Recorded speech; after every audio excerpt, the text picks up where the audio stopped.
How to fix Instagram Notes music not working.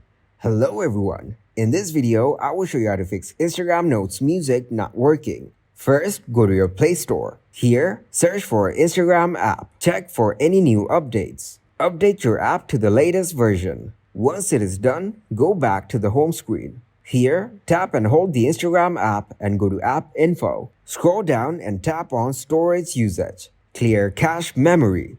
Also, clear data in order to delete unnecessary data.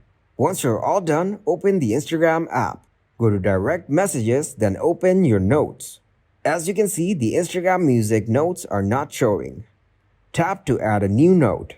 After that, tap on this music icon. Now select the song that you want to add. Set the duration of song and tap on the stick icon to save it.